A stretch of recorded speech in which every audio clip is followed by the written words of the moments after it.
Esta es la clase número 4. Las dos primeras clases estuvimos trabajando sobre la explicación de tres términos. Uno era iluminación, otro era revelación y el otro era inspiración. Cortamos mucha tela con respecto a ese asunto.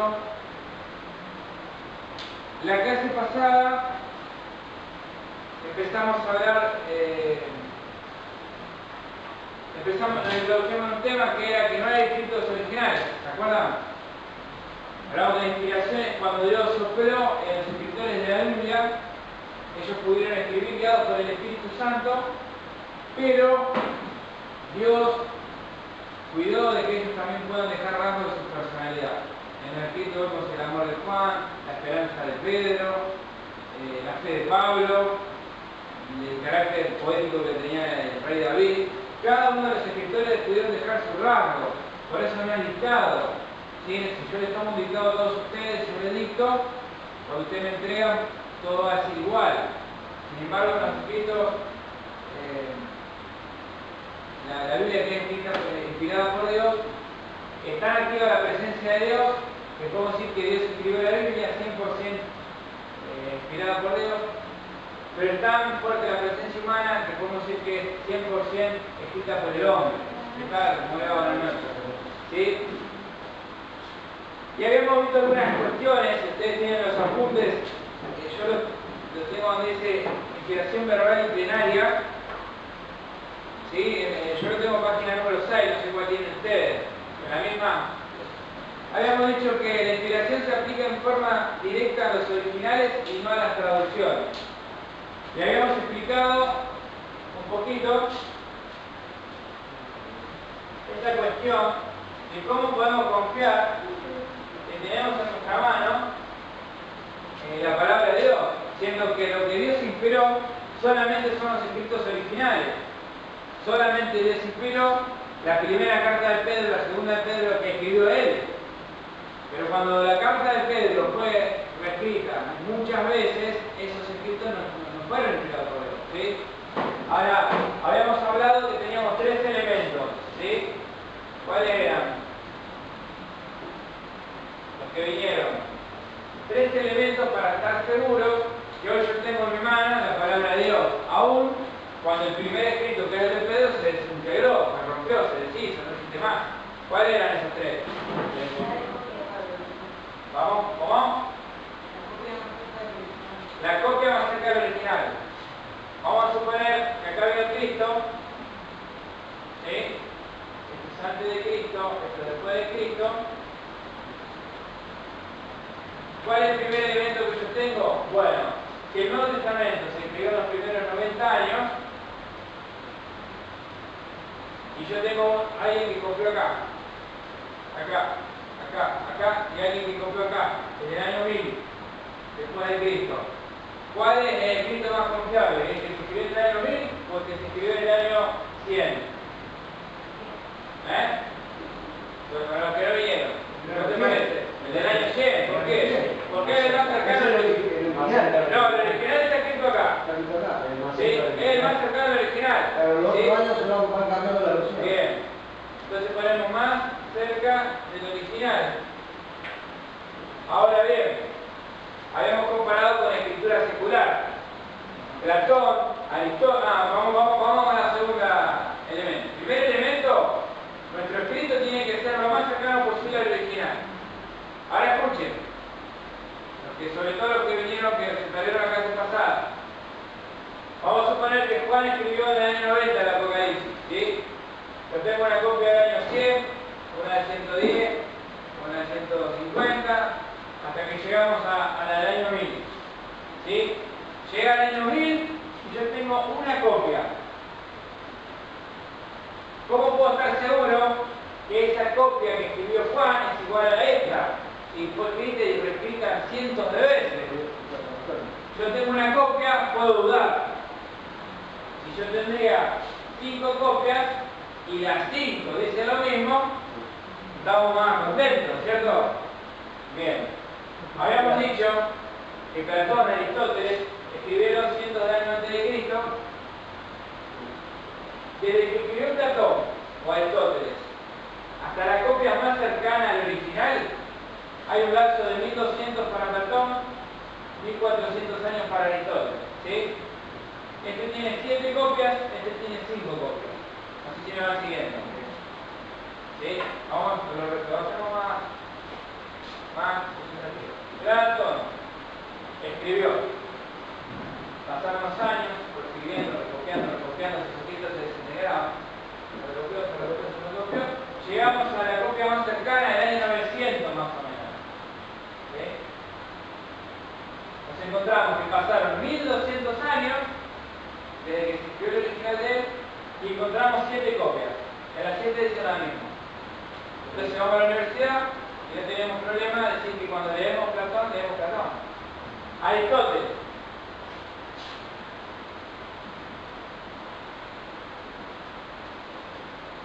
Un lapso de 1400 años y un total de 5 copias. ¿Me van siguiendo lo que estamos hablando? Bien. Ahora, las 5 copias dicen lo mismo. Cuando hablamos de la palabra de Dios, de la Biblia, sobre todo en el Nuevo Testamento es un lapso de 150 a 250 años de los escritos originales. ¿Sí? Desde que se escribieron en el año 90 después de Cristo hasta las copias más cercanas, hay algunas del año 200, 250. ¿Sí? Y si recopilamos todo, entre todas las versiones y traducciones, hay más de 13.000. ¿Sí? 13.000. Vamos a entrar en más detalle. Es decir, ninguna es igual. No, son todas dicen lo mismo. Todas dicen lo mismo. No hubo variación. No hubo variación, es decir, ¿por qué confiamos? Primero, porque los escritos bíblicos que tenemos en nuestro poder, lo más antiguo de todo, es muy cercano al momento de haberse escrito. ¿Sí? 100, 150 años. ¿Ah? ¿Por qué nos quedamos tranquilos? Porque no tenemos 7 copias o 5 con Platón. Tenemos 13.000. Y a 13.000 dicen lo mismo. ¿Está? Pero hay otra cuestión. Otra cantidad de copias. ¿Sí? Tercero. ¿Cuál era el tercer elemento? Bien. La severidad de los traductores o de los copistas. El sello de los copistas, no estaban sabiendo, no estaban los copistas, ¿sí? Eran tremendamente rigurosos, estrictos, tenían que ponerse una ropa especial, tenían que bañarse, tenían que medir la distancia entre palabra y palabra, quienes tenían que usar el nombre de Dios tenían que usar una tinta nueva, si un rey les hablaba no les podían hacer caso, tenían la obligación de leer lo que escribían, aunque se sabían de memoria lo que estaban escribiendo, cumplían un montón de ritos que aseguraban que la copia era exacta igual a la que estaban copiando. ¿Sí? Tomaban esto. Copiaban. Esto era igual a esto. Y a veces era mejor. Es decir, porque este puede estar deteriorado o viejo, pero esta copia ya quedaba nueva. ¿Sí? Entonces, cuando hablamos de literatura secular, nadie cumplió con esas severas exigencias, no fueron nunca tan rigurosos como lo hacía la palabra de Dios, que era escritura religiosa. ¿Sí? Bien. La refería la semana pasada. Yo lo lamento mucho, la semana pasada se adelantó un montón. Habíamos hablado del aporte importante a la confiabilidad de los rollos del Mar Muerto. ¿Sí? Isaías se escribió en el año 1000 antes de Cristo. ¿Sí? Escuchen bien. Hasta hace un tiempo atrás, la copia más cercana de Isaías era del año 900 después de Cristo. Es decir, escribe Isaías, copia, llega al 900, esta es la copia más cercana al original. ¿Cuál es el lapso? 1900 años. ¿Sí? Pero en 1947 encontró un hallazgo, un pastor beduino estaba dando vueltas por el Mar Muerto, encuentra un montón de elementos antiguos, ¿sí? Que estaban en una caverna, entre ellos un montón de literatura religiosa. ¿Qué encontró ahí? Encontró todo el rollo de Isaías escrito, ¿sí? Esto lo encontró en el año 1947. 17, ¿sí? Y lo que encontró en el año 1947 nos transporta hasta el año 100 antes de Cristo. Entonces decíamos que con el aporte de los rollos del Mar Muerto, que no solamente Isaías, de un montón de fragmentos del Antiguo Testamento y del Nuevo Testamento, ¿sí? Con este hallazgo se ganaron, por llamarlo de alguna manera, 1000 años de confiabilidad. ¿Por qué? Porque yo tenía muchas copias de Isaías, pero la más cercana al original era del año 900 después de Cristo. A través de muestras, de literatura que encontraron, de análisis, carbono 14 y demás, se dan cuenta que lo que encontraron ellos era del año 100 antes de Cristo. ¿Se ubican lo que estoy diciendo? Bien. ¿Qué más hablamos? Hablamos de los tres, ¿se acuerdan los tres grupos de personas?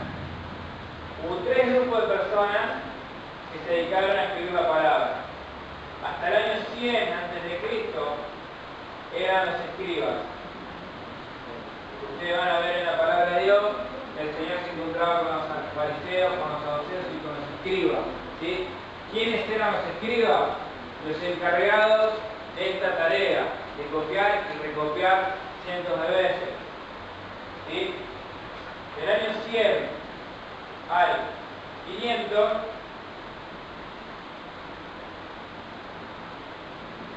los talmudistas, ¿sí? Eran otro grupo de personas que se dedicaban a esta tarea, ¿sí? Tomaron la posta de los escribas. Podríamos decir que son escribas también, ¿sí? Y luego, del año 500 al 900, los masoretes, ¿sí? Ahora bien, la copia de Isaías, el rollo del Mar Muerto, era de ellos, ¿sí? Con el rollo del Mar Muerto encontramos que eran otro grupo, que eran los escribas, sin embargo, unieron a lo que nosotros tenemos en la palabra, lo que se escribió en el 900, lo que se escribió en el 100 antes de Cristo, y es lo mismo. ¿Estamos de acuerdo? El último, ¿cuál es? Lo más. Masorete. Tiene la familia Masora. Masoras. ¿Sí? Año 500 al año 900. Bien. ¿Qué pasó? ¿Se acuerdan que habíamos hablado de otra prueba que nos pide confianza? Hay una técnica, voy a borrar un poco, no necesita más esto, lo voy a borrar. Hay una técnica que se llama alta crítica, ¿notaron? Crítica textual, bien. ¿Qué hace la crítica textual? Lo siguiente.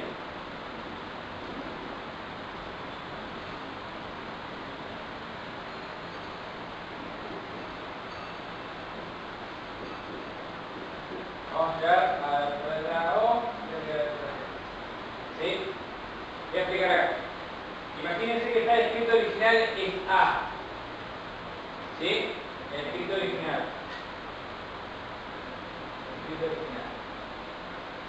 Empieza a copiarse varias veces, ¿sí?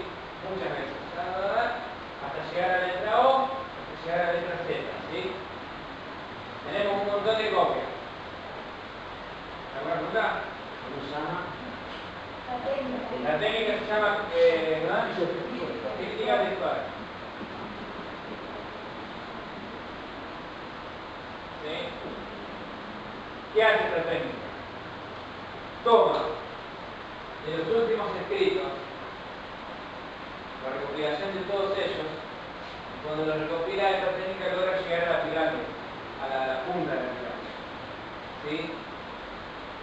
Es decir, lo siguiente, vamos a suponer que esta clase es más numerosa, di el ejemplo de la semana pasada. Sería una clase de 30, pero resulta que de los 30 faltaron 10 alumnos.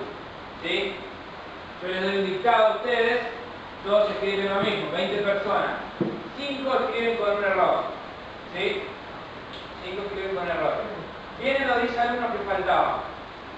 Entonces los 10 alumnos que faltaban empiezan a pedir a todos los que vinieron que les pase el dictado que yo les di. Bien. Cuando esos alumnos piden a los que se equivocaron, van a escribir con errores. Algunos no le van a pedir a los que se equivocaron, van a pelear los que escribieron bien, ¿sí?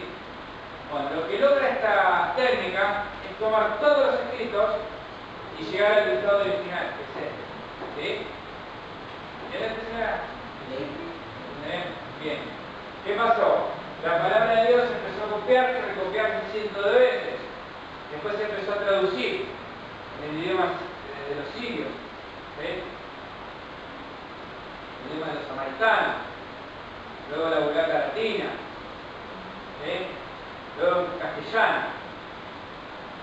Entonces, cuando se empieza a recopiar para atrás, podemos llegar al escrito original. Esa es la idea de lo que estoy tratando de decir.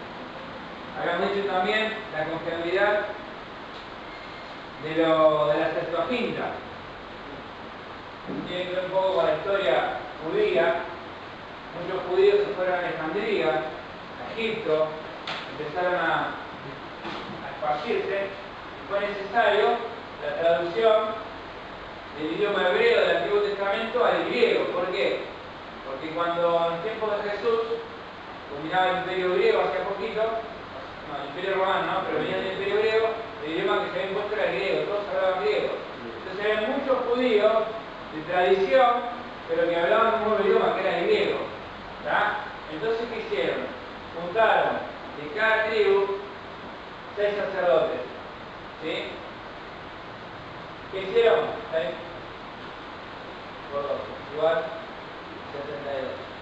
Lo llevaron a una isla que se llamó Pafos, que estaba por Egipto, y empezaron a traducir el Antiguo Testamento del hebreo al griego. ¿Cómo lo hicieron? Se separaron los 70. Entonces cada uno comenzó a traducir de su propia manera, como según le parecía a él. Cuando terminaron toda la traducción del Antiguo Testamento, arrancaron. Génesis 1:1, ¿vos qué pusiste? En el principio creó Dios los cielos y la tierra estaba sobre la vacía. ¿Qué pusiste vos? Lo mismo. ¿Qué pusiste vos? Lo mismo. Si algunos tenían alguna diferencia, lo charlaban, pero se ponían de acuerdo entre 72 sacerdotes que se pusieron de acuerdo. ¿Sí? Entonces se tradujo en el año más o menos 280 a.C. El Antiguo Testamento al idioma griego. ¿Sí? Y de ahí empiezan a traducir en distintas traducciones. Como mencionaba, la Vulgata latina, el idioma de los sirios y qué sé yo. Hoy por hoy, acá tengo anotado, se encuentran alrededor de 4.000 manuscritos griegos, 8.000 de la Vulgata latina, y cuando empezamos a recopilar unas 1.000 partes más, hay 13.000 copias de los manuscritos más antiguos. ¿Estamos ahí? Es una síntesis de lo que estuvimos de la última clase. Los que vinieron la semana pasada han repasado un poquito, y los que no vinieron pudieron rápidamente ver algo de lo que vimos. ¿Qué hora es? 9 y 5. Vamos a terminar hoy. Hoy vamos a terminar el contenido, lo que no sé si vamos a llegar para tomar el examen. Así que Alexis él va a ver cómo lo hacemos. Si no, Alexis te lo puede llevar a la casa, hacerlo a la casa y traerlo, lo que vos quieras. Si no, arranca la semana que viene con el examen y después arrancamos la materia como vos quieras. Está bien, pues, si te parece bien, que haga un trabajo práctico de todo esto, con el examen que te vas a pedir. La semana que viene, la primera hora la dedicamos a eso, y después la segunda hora arrancamos. Bueno. O la semana que viene podemos hacer preguntas y respuestas, dudas que le hayan quedado. Por ahí eso yo creo que vamos a hacerlo hoy. Pero va a quedar pendiente, capaz, o van a quedar pocos minutos para arrancar a hacerlo. Veamos cómo terminamos después. Vos manejable, si te necesitamos un martes, un miércoles más, no hay problema. Bueno. Bien. Me olvidé. Después vinieron los traductores. Habíamos hablado de los motivos, de por qué motivos se tradujo la versión hebrea a griego. ¿Sí? Se tradujo porque muchas personas no conocían el idioma, se tradujo porque muchos salían, se iban, ¿sí? Se iban de Jerusalén, tenían que llevar literatura religiosa a otro lado, y fue la Septuaginta quien impulsó la traducción a otros idiomas. O sea que fue muy importante esa traducción. Después están los revisores y los traductores, ¿sí? de la Vulgata Latina, Reina y Valera tradujeron lo que nosotros tenemos hoy. Es decir, que el proceso fue el siguiente. Los escritores escribieron la Biblia, todos los copistas, escribas, los talmudistas, masoretes, escribían, se tradujo del hebreo al griego, ¿sí? Los 70, ¿sí? Luego de los 70 se tradujeron en varias versiones, y de la Vulgata Latina, Reina, Cassiodoro de Reina, tradujo al castellano. Y Valera lo que hizo fue revisar esas traducciones. Que habíamos dicho que para traducir no se necesitaba ser muy espiritual, porque lo importante era que lo que decía la copia lo traduzcan al idioma, ¿sí? Vamos a suponer, ahora por ejemplo, que yo ahora estoy hablando y hablaría en inglés, traemos un traductor, no necesitamos que sea creyente y que sea lleno del Espíritu Santo. Basta con que diga lo mismo que estoy diciendo yo en el idioma castellano, ¿entienden? Bueno, no es el caso. Era creyente Reina, tradujo la Biblia como mejor le pareció. Habíamos hablado que hay palabras que él tuvo que poner del escrito griego, lo mejor que le parecía que pudiera representar el castellano. Y luego Valera hizo las revisiones. ¿Qué eran las revisiones? Algunas palabras que tienen un sentido hoy, pero hace 80 o 100 años tenían otro significado, otro sentido. Ahí vamos a dar un ejemplo. Si yo le digo, la Coca-Cola que ustedes están tomando es una masa, ustedes me van a entender lo que digo. Pero si yo lo hubiera dicho hace 80 años atrás, no me hubieran entendido, ¿verdad? Eso es los revisores. Los revisores hacían ese trabajo, de volver a leer las copias y traducirlo. ¿Me entienden? Bien. Habíamos hablado del concepto de validad de autor también. ¿Qué significaba validad de autor? Habíamos visto muchos pasajes en la Biblia que Dios decía en el Evangelio, por ejemplo, según San Mateo, decía Moisés dijo al pueblo. Y hablando del mismo texto, el mismo pasaje, Marcos decía Dios dijo al pueblo. ¿Sí? Porque hay dos autores, el escritor humano y el escritor divino, que es el Espíritu Santo de Dios. ¿Sí? Validad de autor, validad de autor. Bien. Bien, nos habíamos metido en una cuestión que se llamaba canon, ¿se acuerdan?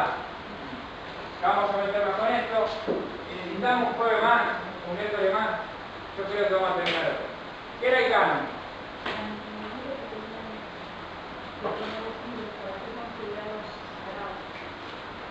El canon. Bien.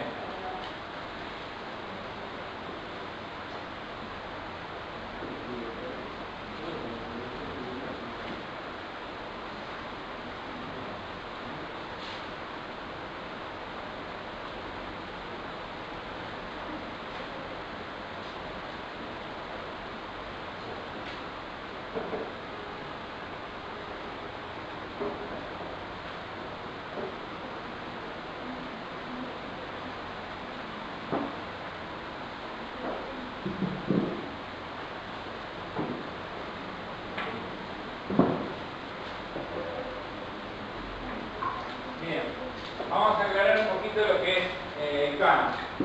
El canon es un instrumento de medición. ¿Qué instrumento de medición conocen ustedes? ¿Qué instrumento de medición? La regla patrón. Uno más conocido. El metro. El metro que nos mide a nosotros. La distancia. ¿Sí? La botella o el litro, ¿qué mide? El volumen, no la cantidad. El volumen. ¿Está? Bueno, el canon era una palabra griega que significaba caña, como nosotros metro, caña, que era un instrumento para medir un estándar. ¿Sí? ¿Cuánto mide una caña? 2 cañas, 3 cañas, ¿sí? Caña. ¿Sí? Después se tradujo esa palabra, se le dio el uso religioso. ¿Qué significó esto? ¿Cuáles eran los requisitos que tenían que tener los libros para ser llamados canónicos? ¿Sí? O sagrados, o llamar escritura. Y acá vamos a hacer una advertencia, hay una pregunta en el examen, es muy importante que lo sepan. ¿Sí? Siempre que en la Biblia aparece la palabra escritura, tiene que ver con la palabra de Dios inspirada, tiene que ver con libros sagrados. ¿Sí? Bueno, nada. Tiene que ver con que es un instrumento, con que es un libro inspirado por Dios, que es sagrado, ¿sí? Religioso. ¿Entienden? Siempre que aparece en la Biblia la palabra escritura, la escritura hace referencia a los escritos sagrados, a la palabra de Dios, no a cualquier escritura religiosa, ¿sí? Cuando un judío decía escritura, solamente hablaba de los libros inspirados por Dios, no usaba el término escritura para hablar de literatura religiosa. Ustedes piensen esto. Cuando se escribe el Nuevo Testamento, cuando se escribe el Antiguo Testamento, había otra literatura dando vuelta, que era religiosa. ¿Qué decían? ¿Pavada esa escritura? No. Muchas veces eran comentarios, historias, ¿sí? Sin embargo, no eran inspiradas por Dios, no eran canónicas, no eran sagradas. ¿Están? ¿Pero qué era? ¿Mentira? No, no necesariamente. Hoy leemos un comentario bíblico y nos ayuda, leemos un libro de historia y nos ayuda, sin embargo el libro de historia, el comentario bíblico no es inspirado por Dios, son hombres de Dios que escribieron. Pero cuando en la Biblia aparece escritura, siempre habla de la palabra inspirada por Dios. ¿Entienden eso? Por ejemplo, toda escritura es inspirada por Dios, solamente está hablando de los libros sagrados. Cuando Pedro dice, en su carta, en su primer de Pedro, por allí, que Pablo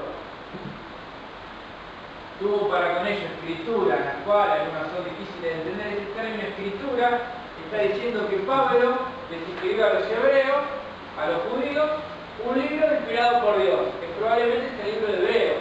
Por eso podemos pensar que con seguridad que fue Pablo que escribió Hebreos, porque usa este término, Pedro, escritura. Y sabemos que Pablo en algún momento a los judíos de la dispersión le escribió palabras inspiradas por Dios. Ustedes siempre acuérdense, la escritura, dijo Jesús, no puede ser quebrantada. No hace referencia a los escritos religiosos de la época, solamente a la palabra de Dios. ¿Sí? En resumida cuenta, cuando nosotros hablamos palabra de Dios, decimos palabra de Dios, usamos la Biblia, tenemos otros términos que nos van a ayudar. Escritura, libros sagrados, libros canónicos, para que se entienda. ¿Sí? Bien. ¿Cuáles eran los requisitos que tenían que tener estos libros para estar metidos en el canon? ¿Cuál era? Ajá. Avanzamos, página número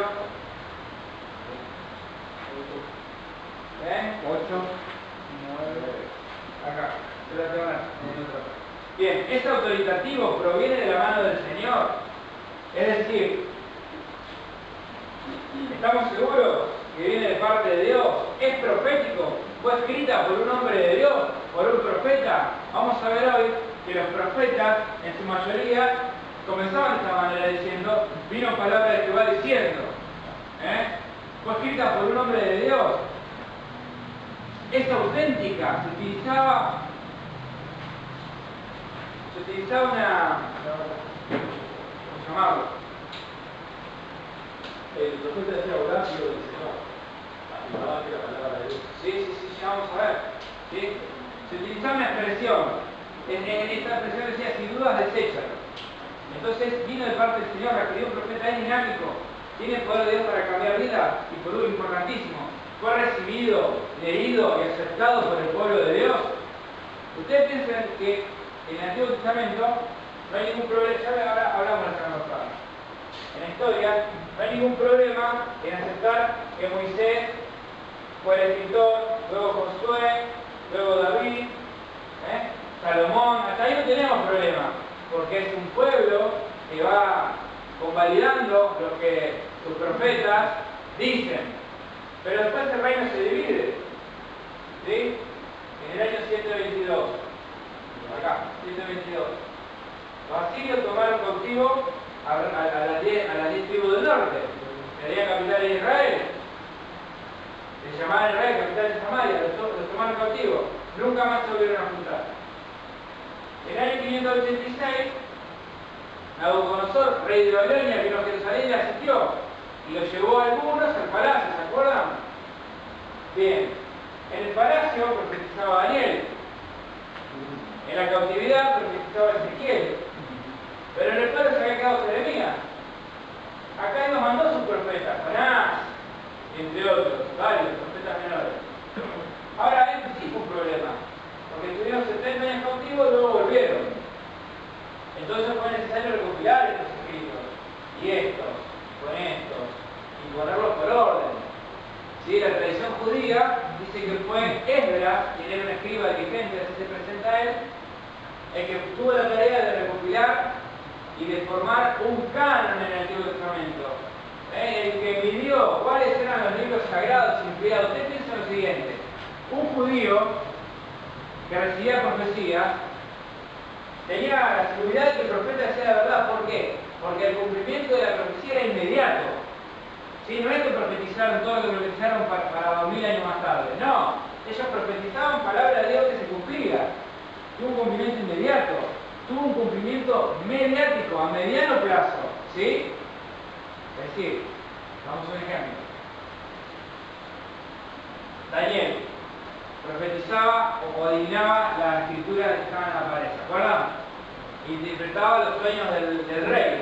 Esos sueños tenían que ver con algo que pasaba hoy, pero también con algo que va a pasar más tarde, y más tarde, y más tarde. Y Daniel fue capaz de profetizar los 4 reinos que vinieron: el imperio caldeo, el imperio medo-persa, el imperio griego y el imperio romano. ¿Sí? Ahora ustedes piensen que el profetizar se cumplía, y luego se fue cumpliendo. Entonces los judíos recibieron, confiaron en esos escritos. No sé si me entienden el concepto. Fue recibida y fue aceptada por el pueblo judío. ¿Okay? Bien. Entonces esos eran los requisitos que tenían que tener los libros para que sean llamados cánones. Bien, esa es la parte 2. En el Nuevo Testamento fue más fácil. ¿Sí? Habíamos hablado, porque muchas de las cosas que estoy diciendo las mencionamos la semana pasada. ¿Sí?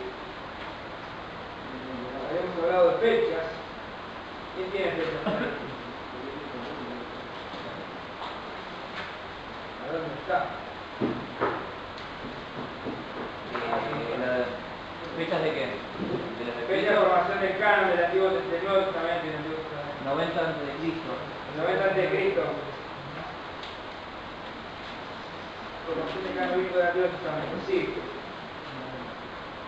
Los judíos opinan que era en colaboración del Gran Sanedrín, quienes reunieron y efectuaron las revisiones de aquellos libros que ya incluían en el canon. ¿Sí? 400 años antes de Cristo fue. Ahora vamos a una cuestión importantísima con respecto al canon del Antiguo Testamento. El Señor Jesús convalidó el canon del Antiguo Testamento. Fíjense, Lucas, vamos a ver un par de versículos importantes. Lucas 24:44.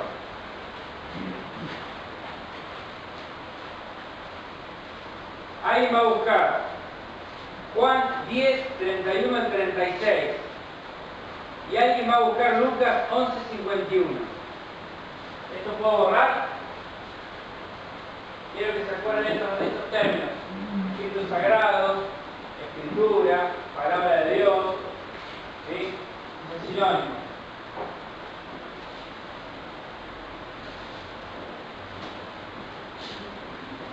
Juan. Sí, no, primero Lucas 24:41, 44.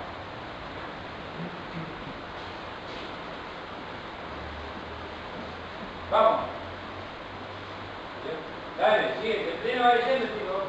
Y estando Abuelita hablaba más intensamente, y era sucedió como alguien de otra de sangre. Lucas 24:44. Y le dijo: estas son las palabras que os hablé, estando aún con vosotros, que era necesario que se cumpliese todo lo que está escrito en mí de la ley de Moisés, en los profetas y en los salmos. Ahí está.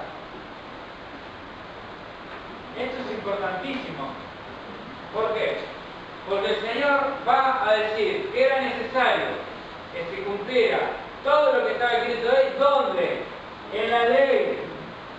Los primeros 5 libros. Los profetas y los salmos. Esta era la división del Antiguo Testamento hebreo. ¿sí? Nosotros tenemos dividido en otras secciones, libros históricos, libros poéticos, libros proféticos, ¿sí? Ellos no. Ellos dividían todo el Antiguo Testamento nuestro en 22 libros, ¿sí? Esos 22 libros contenían nuestros 39 libros. ¿Por qué? Primera y Segunda Samuel eran un solo libro.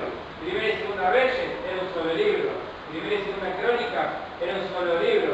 Miqueas y Nehemías era un solo libro. Entonces, cuando recopilaban el Antiguo Testamento hebreo, ellos tenían 22 libros. Es igual a nuestros 39 libros. ¿Me entienden? Pero el Señor Jesucristo dijo que todo lo que está escrito en estos 22 libros, ley, profetas y salmos, que para nosotros es esto, era necesario que se cumpliera. Es decir, que si hay alguna duda que el Antiguo Testamento fue inspirado por Dios, que se equivocaron los que hicieron el canon, no hay duda. Porque el Señor hace esta aclaración en la ley, en los profetas y en los salmos. ¿Entienden? Otro texto. Juan. Vamos, lean nomás. Sí. Entonces los judíos volvieron a tomar piedras para apedrearlo. Jesús les respondió: muchas buenas obras os he mostrado de mi Padre. ¿Por cuál de ellas me apedreáis? Me respondieron los judíos, diciendo: por buena obra no te apedreamos, sino por la blasfemia, porque tú, siendo hombre, te haces Dios. Jesús les respondió: no está escrito en vuestra ley. Yo dije: Dios soy, y llamó dioses a aquellos a quienes vino la palabra de Dios, y la escritura no puede ser quebrantada. Ahí aparece vuestra ley. Ahora fíjense este detalle.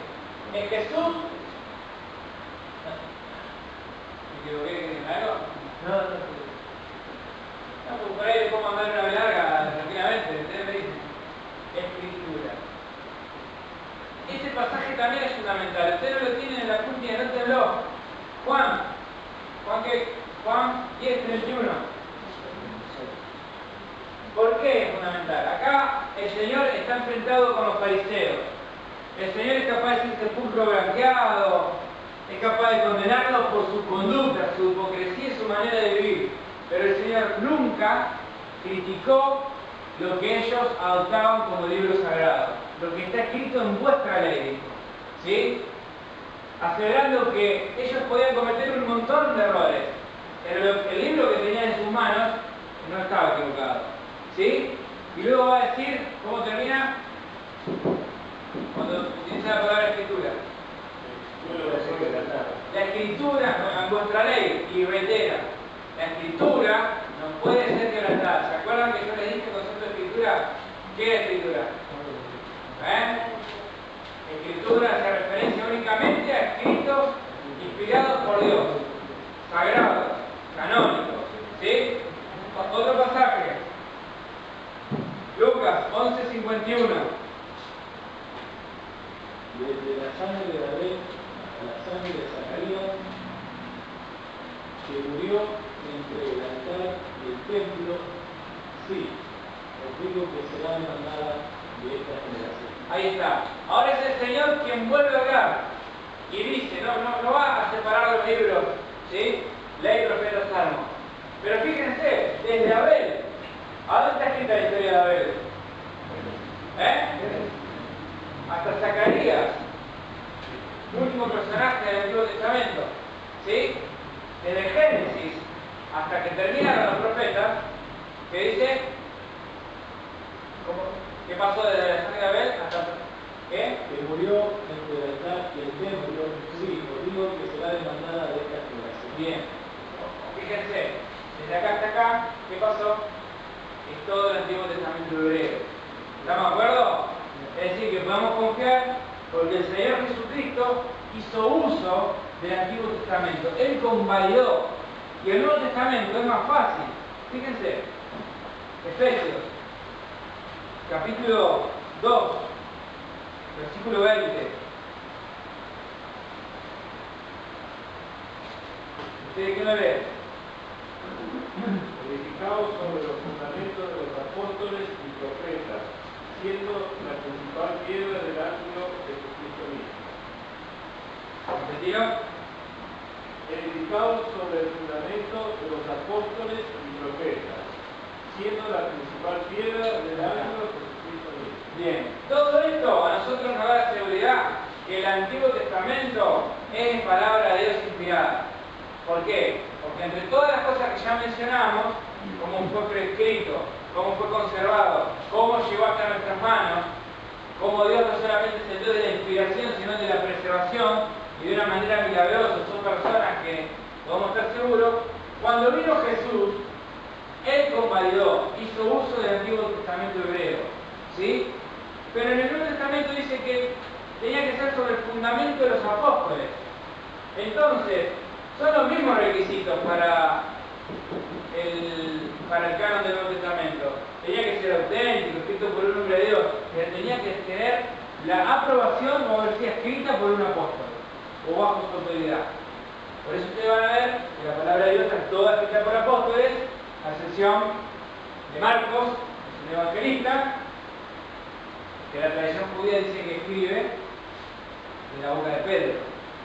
Y Lucas escribe el Evangelio de Lucas y el libro de los Hechos, muy probablemente, dice la tradición judía, de la boca de María, madre de Jesús. ¿Sí? Entonces, era escrito por un apóstol o convalidado por un apóstol del Nuevo Testamento. ¿Sí? ¿Alguna pregunta hasta acá con relación al canon, a la selección de los libros sagrados? Era necesario, porque hay una cuestión importante. Para los judíos no era necesario, ellos sabían cuáles eran los libros y cuáles no. Pero después empezaron las misiones, y empezó la persecución y la expansión y qué sé yo, entonces la palabra de Dios empezó a disparar para otros lugares. Acuérdense que la promesa hasta dónde era, hasta lo último de la tierra, ¿sí? Entonces, acá en Jerusalén no hay ningún problema, están los apóstoles, los maestros, ellos nos dicen cuál es la palabra de Dios inspirada y cuál no. Ellos son capaces de separar la literatura religiosa, como dijimos recién, de la literatura sagrada, escrita en la Escritura. Ellos lo pueden hacer, pero cuando el Evangelio empieza a ir para otros lugares, no. Entonces era necesario determinar cuáles eran los libros sagrados y cuáles no lo eran. Por eso aparecen después, más tarde, los libros deuterocanónicos o de un segundo orden, que tienen que ver con libros que fueron escritos por ese momento, pero que no son llamados escritura, están llenos de inexactitudes, están llenos de errores, que son los que la Iglesia Católica adoptó como libros inspirados. Ahora, ustedes saben que en un primer momento no era inspirado para ellos. En un primer momento la Iglesia Católica tenía esta Biblia, ¿sí? Jerónimo, que fue el traductor de la Vulgata Latina, no la quiso traducir a esos libros. Agustín insistió, entonces Jerónimo tradujo esos libros y los puso en el medio del Antiguo y Nuevo Testamento y le puso un nombre, deuterocanónico. Deutero significa segundo, deuteronomio, una segunda repetición de la ley. ¿Sí? ¿Qué hicieron más tarde? Un concilio en Trento, los católicos, y en el año 500, y en el año 1400 después de Cristo, canonizaron los libros deuterocanónicos. Por eso ustedes van a ver que la Biblia católica tiene muchos libros. ¿Sí? Van a tener, por ejemplo, el libro de Macabeo. Macabeo no es basura, no es que mentira, no es. Puede estar bien en muchas de las cosas que dice esa historia. Macabeo, por ejemplo, va a hacer referencia a los 430 años de silencio que desde Malaquía hasta Mateo. Ahí se tuvieron una batalla que era de la familia Macabeo, se pelea con Seleuco, que era un griego, qué sé yo. Entonces podemos ir a la historia y sacar buena información. Pero no significa que esa información sea escritura, inspirada por Dios, libro sagrado. No cumple con el canon. Cuando lo medimos con nuestra regla, no hay ningún apóstol asegurando que es palabra de Dios. No cumple. ¿Entienden? ¿En qué año lo toman? ¿En el 1403? Sí, los católicos del Concilio de Trento fue en el año 1400. 1400. ¿Ellos lo vienen adoptando de la época del Imperio Romano? No, mucho después. Mucho después. O sea, el Imperio Romano fue muy duradero. 1400 después de Cristo. ¿Sí? Ustedes piensen que el Nuevo Testamento que nosotros tenemos, la tradición dice que fue en el año 400 en Hipona antes de 400. Ustedes tienen los apuntes. ¿Sí? 393.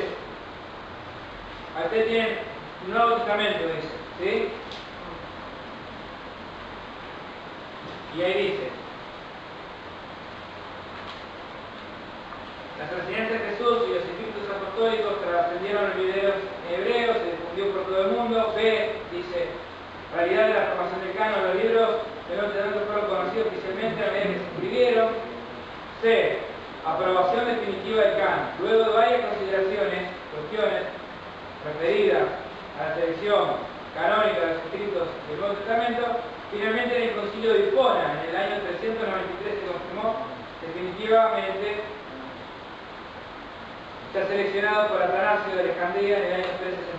¿Sí? Es decir, los apóstoles confirmaron estos libros que nosotros tenemos, los apóstoles tuvieron sus discípulos, que vamos a ver, Eusebio,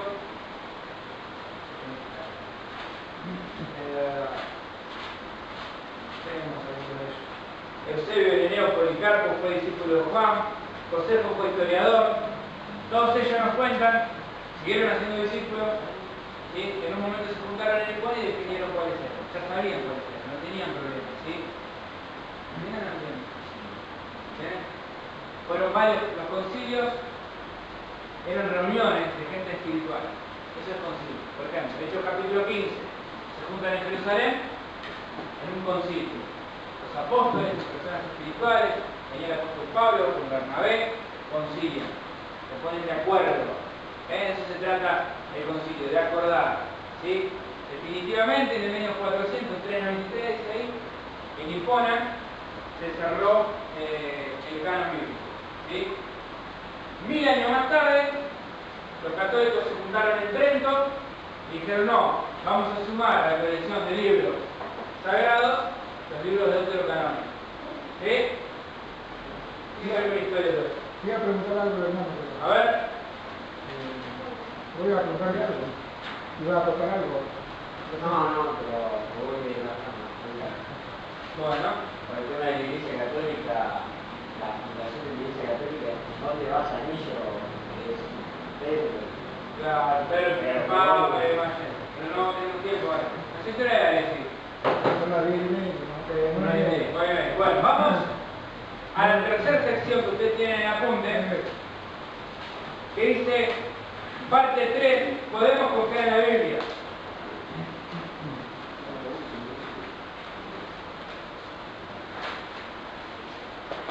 Vamos a ver algunos objetivos. Conocer lo que la Biblia testifica de sí mismo.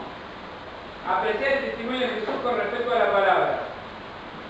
Vamos a comprender el uso que los escritores del Nuevo Testamento y los apóstoles hacían en el Antiguo Testamento. Aprender evidencias internas y externas de la inspiración divina de las Escrituras. Vamos a avanzar en la primera parte. Ustedes tienen evidencias internas. ¿Qué son las evidencias internas? Lo que la Biblia declara de sí mismo. A ver si nos entendemos. Yo voy a la palabra, miren acá. Yo voy a la palabra, me pongo a investigar y aparece miles de veces la certeza que esto es palabra de Dios. ¿Sí? Por ejemplo, en el Antiguo Testamento vamos a ver 2000 veces o más la afirmación de que lo que hablaban era palabra de Dios. En la ley más de 700 veces, hay varios ejemplos allí. En los profetas, un profeta es un orador que habla por otro, en su nombre y con su autoridad. Así que no es el orador, sino quien actúa, el responsable de la verdad de lo que dice. Vamos a ver un texto. Éxodo 4, 16 y 17.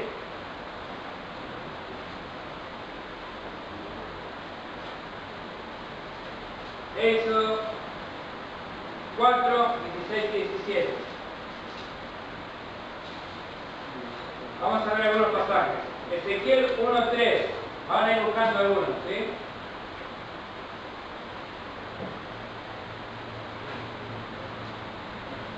Esto simplemente para mostrar que los profetas cuando hablaban decían que hablaban de parte de Dios.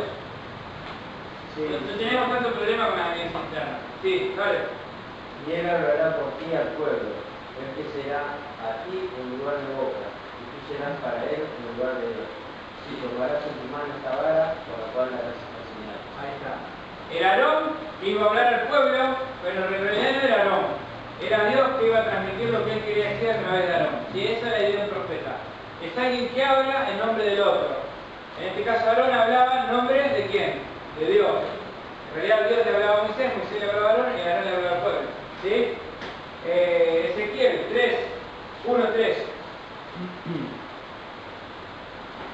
Vino palabra de Jehová al sacerdote Ezequiel, hijo de Buzi, en la tierra de los caldeos. Ahí está, ahí nomás. Y después viene la profecía. Vino palabra de Dios a este profeta y dijo. ¿Sí? Si ustedes van a la profecía de Ageo, vino palabra de Dios a Ageo y dijo. Vino palabra al profeta Jonás y dijo. Y habló Dios por segunda vez al profeta Jonás y dijo. ¿Sí? La Biblia la miro desde adentro, en el Antiguo Testamento, más de 2000 veces, me asegura que los escritores hablaban en nombre de Dios. No tenemos problema. ¿Sí? Ahora bien, el testimonio de una parte del Antiguo Testamento a la otra. Podemos ir, acuérdense que el Nuevo Testamento se escribió en un periodo largo de años, y una parte del Antiguo Testamento hace referencia a otra parte del Antiguo Testamento, aseverando que es palabra de Dios. Vamos a ver el ejemplo. Primera de Reyes 16:24, lo vamos a comparar con Josué 6:26. ¿Sí? Ale, buscate Josué 6:26 y vos, Raúl, Primera de Reyes 17:24. Josué 6:26. ¿Lo leo ya? ¿Sí? En aquel tiempo hizo Josué un juramento, diciendo: maldito delante de Jehová el hombre que se levantare y reedificare esta ciudad de Jericó. Sobre su primogénito eche los cimientos de ella, y sobre su hijo menor asiente sus puertas. Eso es Josué 6:26. 6:26, sí. Sí. Y vos, Raúl, Primera de Reyes 17:24. En su tiempo, fiel de ser reedificó a Jericó, a precio de la vista de Jericó, Abilán, su primogénito, hecho crecimiento, y el precio de la vida de Zebú, su hijo, menor puso sus puertas, conforme a la palabra de Jehová, habiendo hablado por Josué y por el Señor. Ahí está, ¿sí? Josué nos cuenta lo que pasó, el juramento que él va a hacer. Muchos años después escribe Reyes, y Reyes va a certificar que Josué era palabra de Dios. ¿Sí? Esto es una parte del Antiguo Testamento, certificando otra parte del Antiguo Testamento. Va a haber varios ejemplos. Daniel 9:2, vamos a buscar otro. Daniel capítulo 9, versículo 2, lo vamos a comparar con Jeremías 25:11. Maxi, busca Daniel 9:2. Ahí la chica. Jeremías 25:11. Vamos a comparar. Dale. El año primero de su reinado, hizo Daniel leer atentamente los libros del número de los años que habló Jehová al profeta Jeremías. Ahí está. Lee Jeremías 25.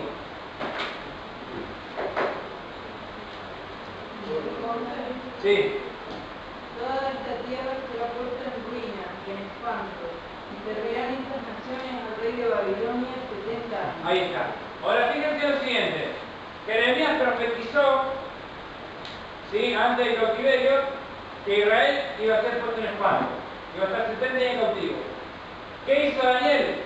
Estando en el palacio del rey, va a investigar y se da cuenta que el profeta había dicho que se tenía que cumplir el tiempo, ya estamos cerca de los 70 años, ¿sí? Entonces, Daniel certifica lo que dijo el profeta Jeremías, ¿sí? Bien, hay otros ejemplos así, pero vamos a seguir. Entonces digo, 1. El Antiguo Testamento afirma más de 2000 veces que quien hablaba en nombre de Dios. 2. Una parte del Antiguo Testamento certifica otra parte del Antiguo Testamento. 3. El testimonio de Cristo en el Antiguo Testamento. Ya vimos algunos pasajes. Vimos Lucas 24:24. Que dijo que se tenía que cumplir todo lo que estaba escrito de él. ¿En dónde? En la ley, los salmos y los profetas. ¿Qué significaba eso? El Antiguo Testamento hebreo, que es nuestro Antiguo Testamento. 22 libros para ellos, son los mismos, 39 libros nuestros. ¿Está? Vimos también que Cristo cuestionaba a los hipócritas, a los fariseos por su conducta, pero no por su libro, no por su libro. Ese libro se tenía que cumplir lo que estaba escrito de él. ¿Sí? Y habíamos visto también que era necesario que se cumpliese todo lo que estaba escrito de él, desde Abel, que está escrito en Génesis, hasta Zacarías. ¿Sí? El testimonio de Cristo en cuanto al Antiguo Testamento. Cristo aseverando que ese libro, que era el libro sagrado de los judíos, era verdad. Uso general de las Escrituras por Jesús, va a ser increpado por Satanás y va a decir escrito está, haciendo mención al Antiguo Testamento, increpado por los jefes, enseñanzas generales, usted tiene allí alguno. Luego dice su confianza en las Escrituras. Ya vimos ahí. Vamos a la parte 3. Ustedes dicen, ahí en el apunte, testimonio de Cristo en el Antiguo Testamento, vamos hasta donde dice parte 3. Y vamos a ver testimonio específico de Cristo sobre los milagros del Antiguo Testamento. ¿Quién va a leer Mateo 12, 40?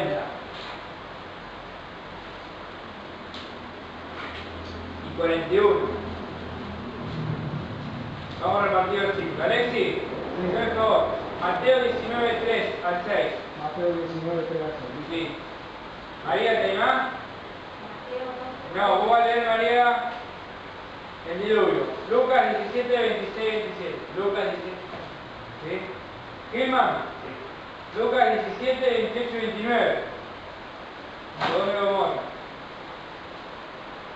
Miriam.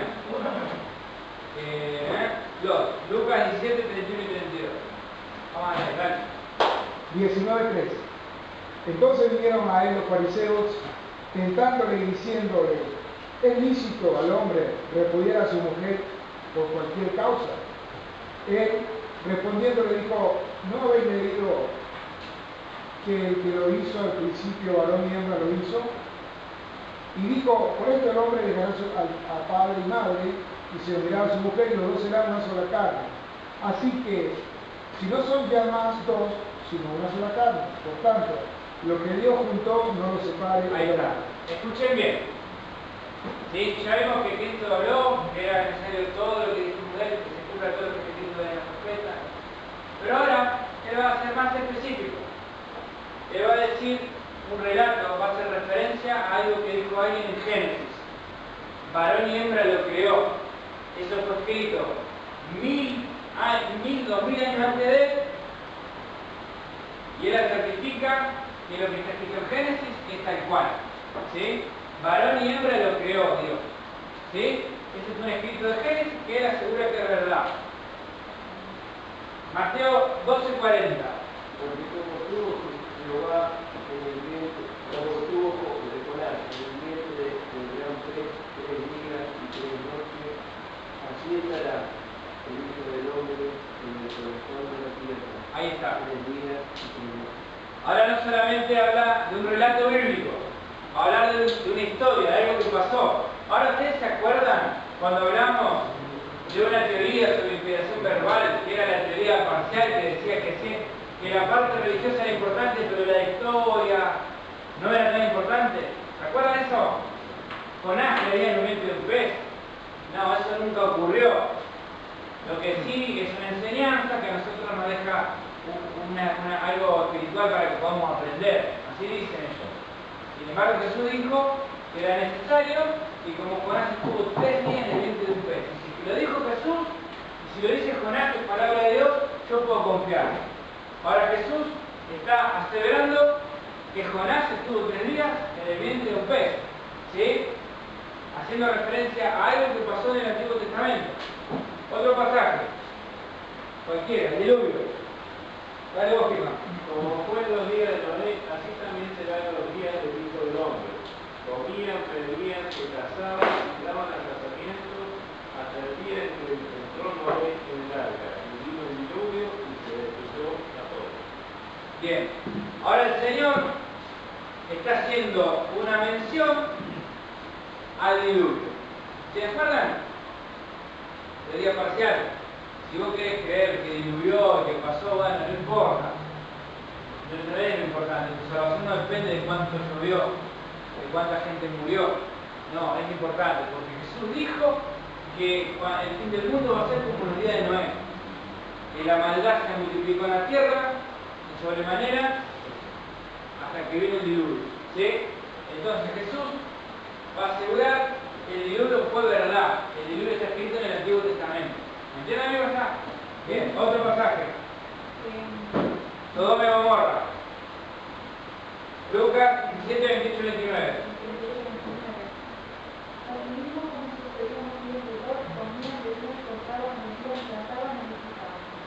Ahí está. ¿Qué pasó?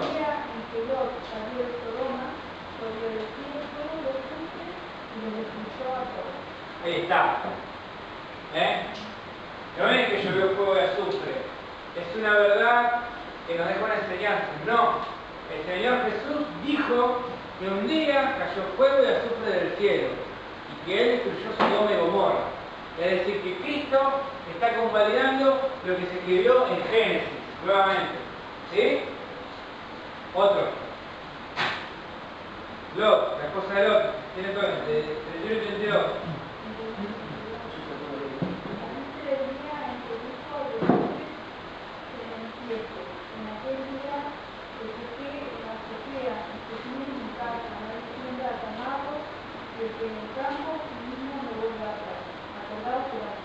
Acuérdense de la mujer de Lot, que por mirar para atrás se convirtió en estatua de sal. ¿Sí?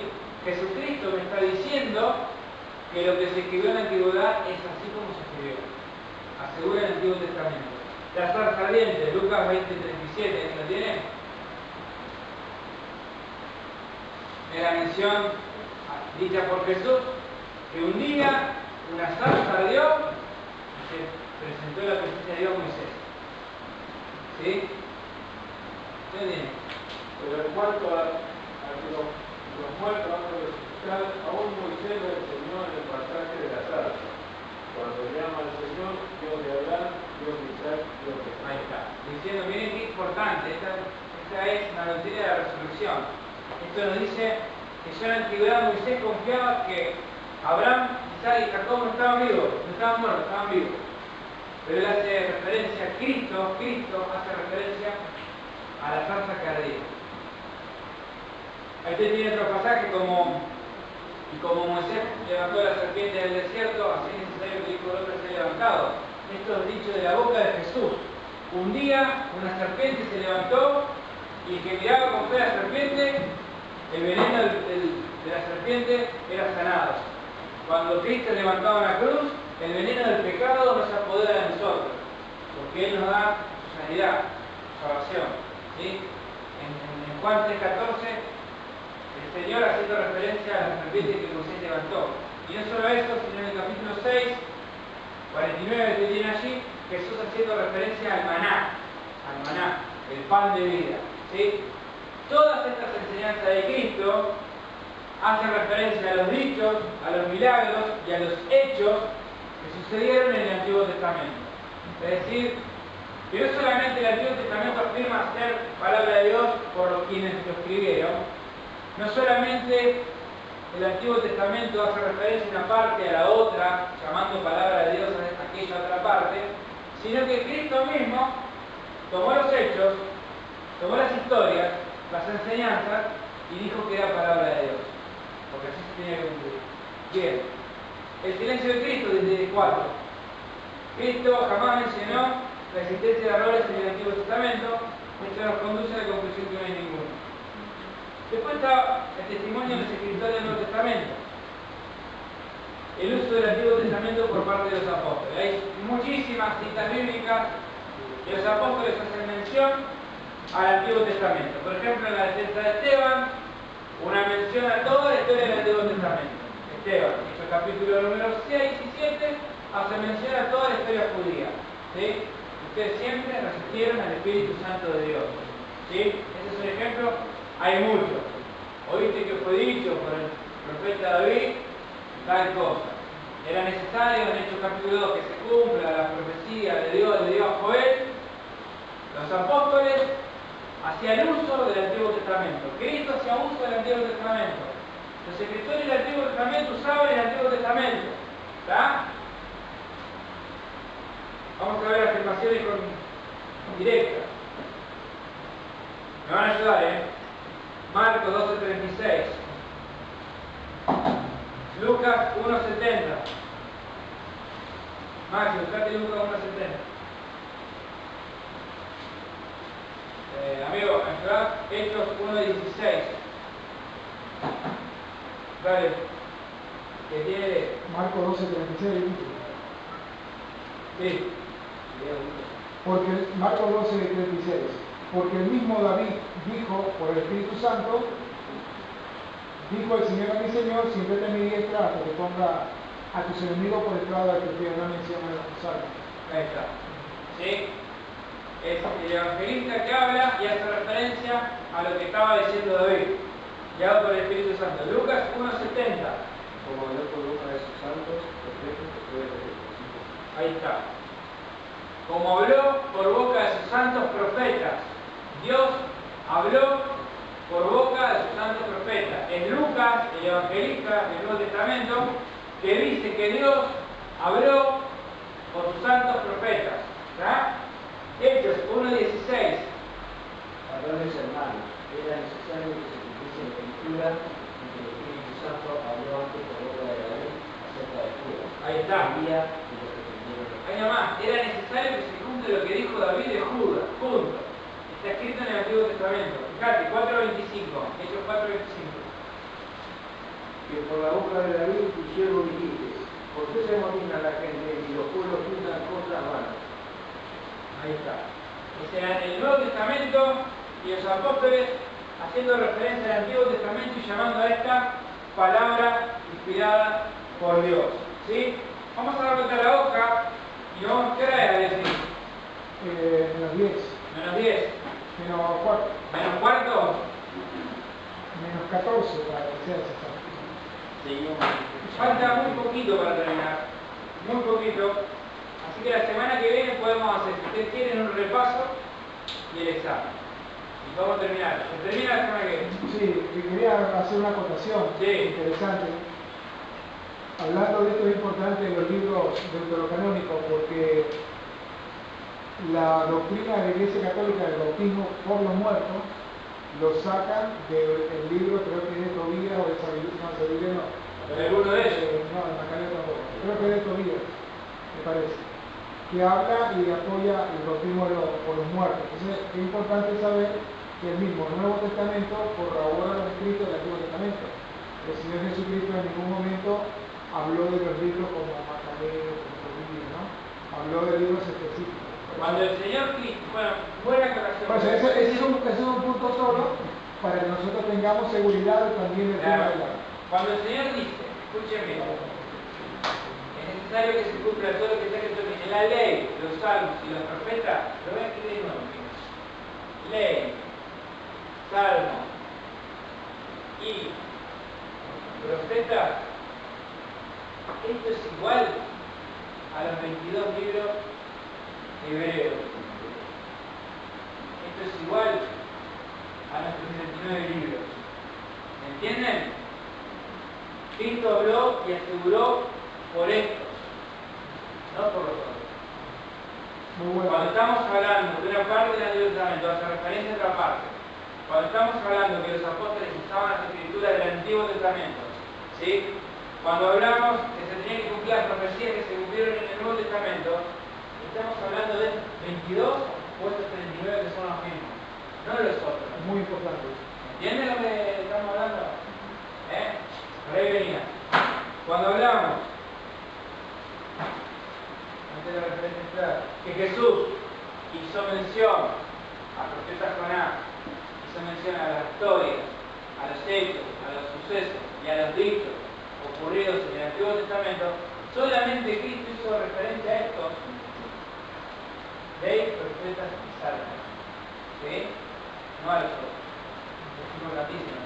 Por eso nosotros podemos confiar en que estos son inspirados por Dios. Este fue el criterio que usaron los concilios cuando se juntaban haciendo estos estudios.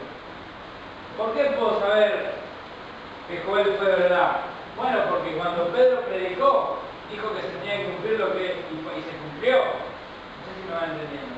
Entonces esos fueron los criterios que se usaban cuando se juntaban los padres de la fe, ¿sí? Los padres de la iglesia. ¿Entienden? Y es así que en el año 393 definieron que estos son. No había tantas dudas.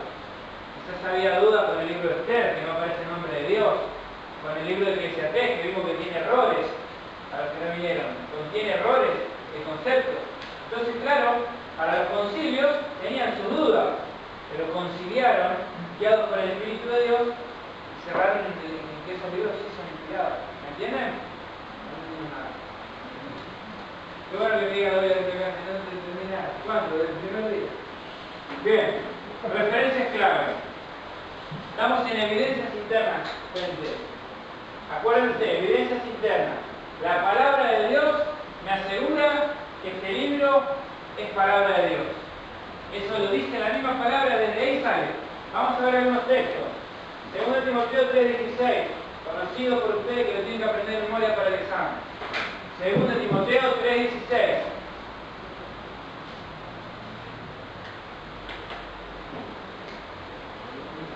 Toda la escritura es inspirada por Dios y útil para enseñar, para redarguir, para corregir, para instruir en justicia, a fin de que el hombre de Dios sea útil, enteramente preparado para toda buena obra. ¿Sí? Ahora, eso me asegura que toda escritura es inspirada, soplada, ¿se acuerdan? Y cuando la escritura es soplada por Dios, es útil. ¿Sí? Para que vos y yo podamos ser equipados, maduros, perfectos, para toda buena obra. Y la idea es de un árbol que se planta y se pone un tutor al lado. ¿Sí? El crecimiento de ese árbol está determinado por el tutor que está al lado. Es la palabra de Dios que va a mi lado, permitiendo que yo pueda crecer en los caminos de Dios. ¿Sí? Es inspirada. La Biblia dice ser inspirada por Dios. Toda escritura es inspirada por Dios. ¿Sí? 2 Pedro 1, 20 y 21. Vamos a buscar varios pasajes. 2 Pedro 1, 21. Porque nunca la profecía fue traída por voluntad humana, sino que los santos hombres de Dios hablaron siendo inspirados por el Espíritu. Ahí está. Nunca la profecía fue traída por voluntad humana, ¿sí? Sino que los santos hombres de Dios hablaron siendo inspirados por Dios. Un poco lo que hablábamos cuando explicábamos inspiración. Ahora, con estos textos nos van a quedar más claros, más grabados los conceptos. No es que un día Pablo se levantó y dijo, voy a escribir la carta a los Gálatas, se me ocurrió. A ver qué puedo poner. No, nunca fue traída por voluntad humana, sino que ellos escribían siendo inspirados por Dios. Un problema ocurría en esta iglesia, había algo en su corazón que lo motivaba a escribir, pero eso era el Espíritu Santo que le guiaba sus palabras. ¿Entienden? Pero fíjate lo que dice este pasaje, el versículo 17 y 18. Es una verdad importantísima, que se tiene que quedar grabada.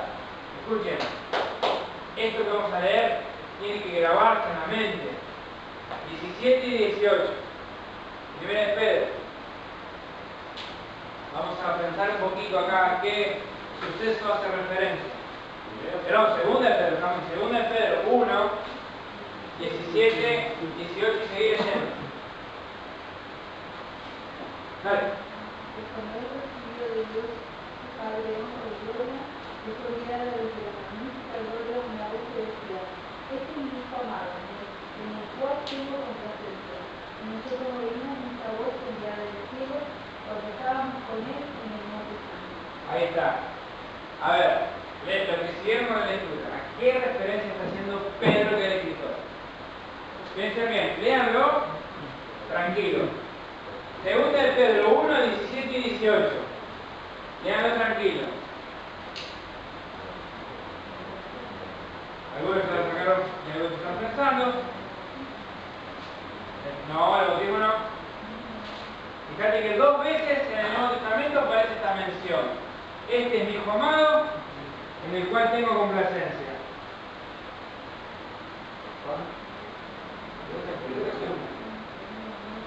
Vamos de nuevo, yo lo leo. Pero cuando él recibió Cristo, recibió del Padre honra y gloria. Le fue enviada desde el cielo la magnífica gloria, una voz que decía: este es mi hijo amado, el cual tengo complacencia. Y nosotros, escuché bien, ¿quién está escribiendo la carta?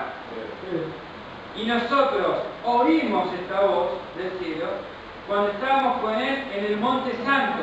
¿A qué referencia está haciendo? A la transfiguración. ¿Se acuerdan? El Señor Jesús se llevó a Pedro, a Juan y a Jacob. Y nosotros vimos cuando Él recibe esa honra y gloria. Y no solamente lo vimos, escuchamos esa voz que venía. Que se quede grabado lo que dice en el verso 19. Tenemos también la palabra profética, ¿cómo es? Más segura. Y que se grabe. Más segura. Pedro había visto, había oído, había estado presente cuando el Señor se transfiguró. Él vio la gloria de Dios, él escuchó la voz. Pero el mismo que está escribiendo te dice algo, escucha bien. Tenemos la palabra profética que es más segura. ¿Más segura de qué? De lo que yo te puedo contar por lo que vi. Creer a la palabra antes de creerme a mí, lo que dice Pedro. La palabra de Dios es más segura que cualquier testimonio que vos escuches. Por eso cuando veas cosas en las iglesias que no entendés, te surjan preguntas de cosas que pasan, de cosas que se enseñan, ¿a dónde tenemos que ir? ¿A la experiencia? No, a la palabra. ¿Qué está haciendo Pedro? Pedro está diciendo, la palabra es más importante que tu experiencia, de la que te cuenten. No, porque una vez yo vi a alguien que pasó esto, que hizo lo otro, y que habló así, y que vi un milagro, y que pasó lo siguiente. Está bien, me encantó. Pero la palabra profética es más segura. Recordad que Pedro lo había visto al Señor, había escuchado la voz del cielo, vio su gloria. También tenemos la palabra profética que es más segura. ¿Sí? La palabra por encima de nuestras experiencias. Juan 10:34 y 35 dice que la escritura no puede ser quebrantada. ¿Sí? Hablando de los salmos, no puede ser quebrantada. 1 Pedro 1:10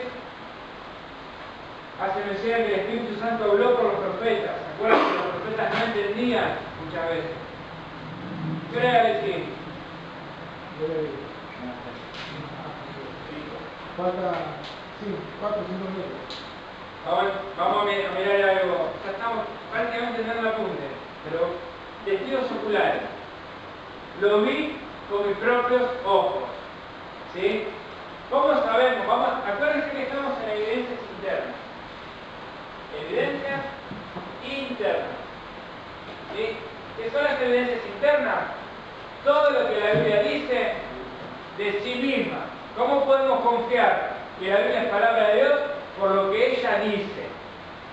Vamos a repasar todo lo que digo acá en estos minutos. Primero, el Antiguo Testamento dice ser palabra de Dios más de 2000 veces.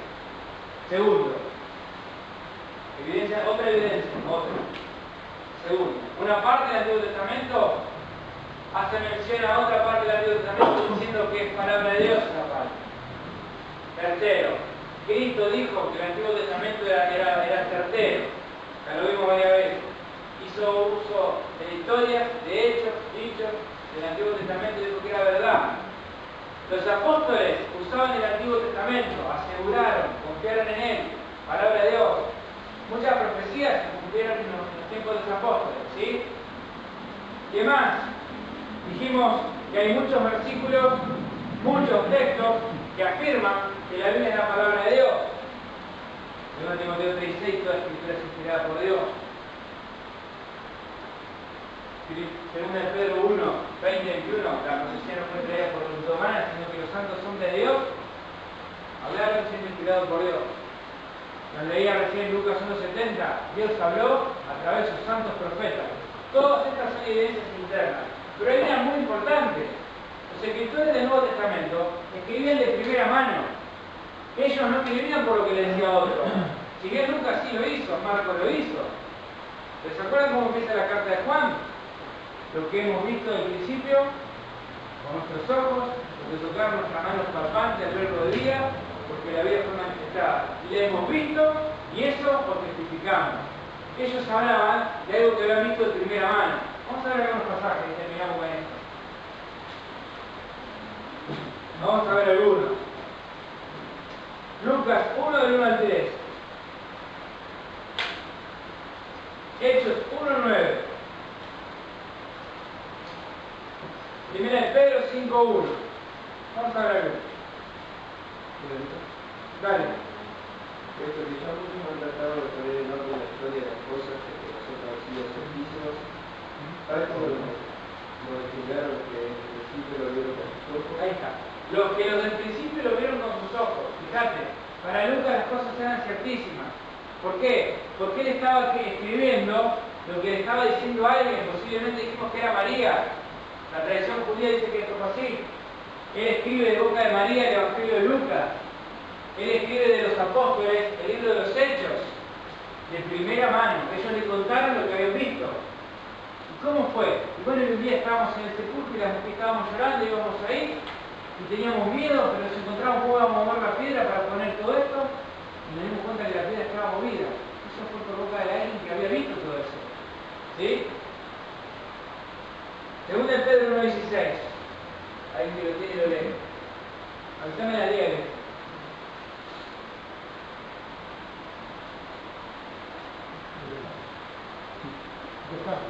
Vamos, leemos el último pasaje. Segunda de Pedro 1:16.